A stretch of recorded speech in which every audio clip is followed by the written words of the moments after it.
as I could until the doctor said, hold off until you start to limp and then have a hip replacement. So I went in, my wife brought me in, and Yolanda. What if I told you Steve Carell never actually wanted to leave the office?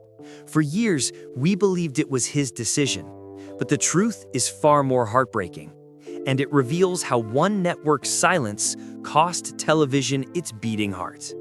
Steve Carell's rise to stardom didn't begin in Hollywood. It began in a quiet Massachusetts town in 1962. The youngest of four brothers, Steve grew up in a family where money was scarce, but laughter was priceless. From an early age, humor became his shield against loneliness and bullying. That instinct to turn pain into comedy would later shape his most iconic role. In school, Steve often felt like an outsider. Smaller than the other kids, he faced constant teasing. Instead of letting it break him, he leaned into awkwardness, finding ways to laugh at himself before anyone else could. It was the start of a gift, the ability to turn insecurity into something millions could relate to. At Denison University, he juggled hockey games and improv performances. On stage, he found his confidence. Offstage, he began dreaming of something bigger. But the road forward wasn't easy. After college, Steve worked as a mail carrier, trudging through long routes until his boss told him he was simply too slow. He waited tables, performed children's theater, and faced countless rejections. Still, he pressed on. In Chicago's improv scene, he finally found his footing.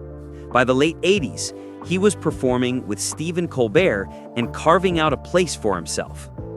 Television offered no shortcuts. His first big job, The Dana Carvey Show, was canceled in just weeks. But hidden in that failure was the sketch that eventually led him to The Daily Show. And that, in turn, paved the way to his greatest role.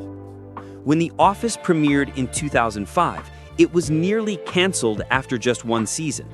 But then came The 40-Year-Old Virgin, a surprise box office smash that saved the series from extinction.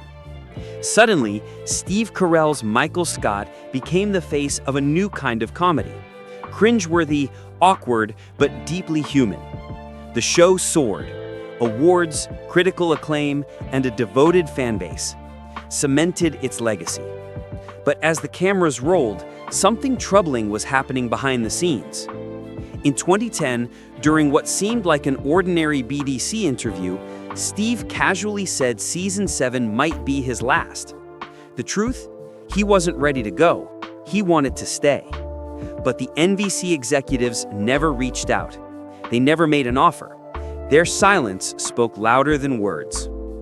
Crew members remember how heartbroken Steve was. He wasn't walking away. He was being left behind.